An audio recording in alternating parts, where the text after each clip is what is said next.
Good afternoon, ladies and gentlemen, brothers and sisters, comrades and friends. Welcome to Nothing is Going to Get Better, where today we are talking about hustle culture.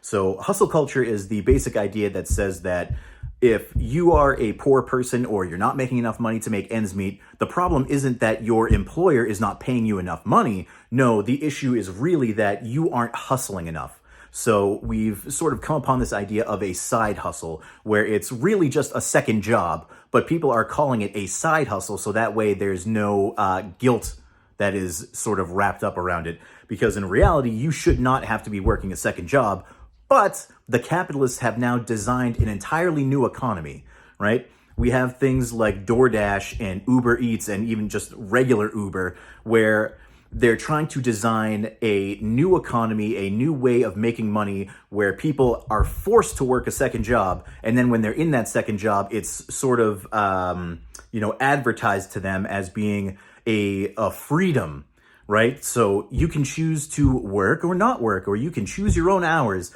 You get to choose whether or not you're going to be working or whether or not you're going to take this order or take this client.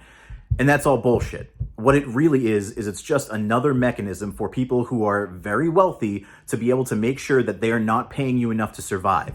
And they're putting this onus onto the employee and making sure that they're saying, well, if you're not making enough money, maybe you just aren't doing enough. And that is ridiculous. Everyone should be able to make ends meet with a single job.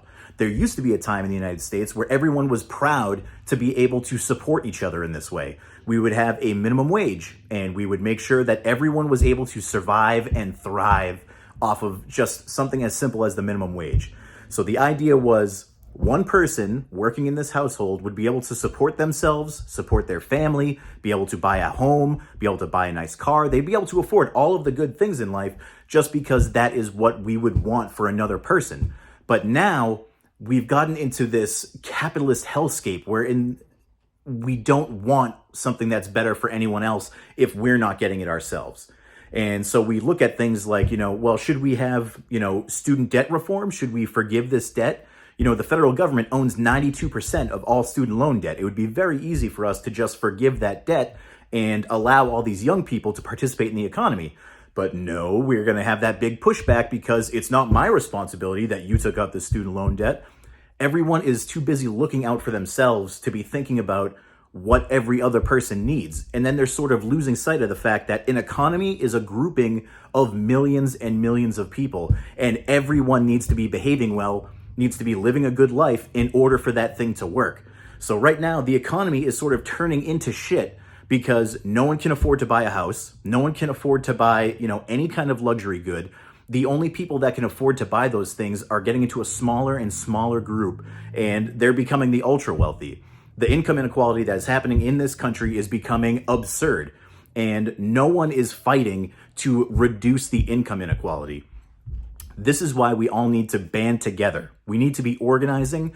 We need to be putting together our political power, our political will, and forcing people that are in charge to be able to represent our interests and not just the interests of the wealthy. We can't allow this system to continue unabated because, we're going to end up wiping ourselves out. That's the thing, is when you look back at certain societies like the French during, the late 18th century when the French Revolution happened, you think to yourself, how could you let society get so bad that everyone is now just losing their shit and coming and guillotining all the people who were in charge? And now we get to this point where it's like history repeats itself because no one learns. The people who are in power right now, the wealthy, the politicians, all of these people are putting themselves into a position where they're forcing all of the poor and working class Americans into a position where they're going to have to lash out at them. There's going to be riots. There's going to be protests. There's going to be this kind of pushback because no one is just going to sit back and allow you to take shit from them forever. We need to be able to stop this. And honestly, we have to save them from themselves. We need to be able to put ourselves together, put our political will together so that way we can stop the rich from forcing us into a position where we'll have to lash out. And that's where we have to be.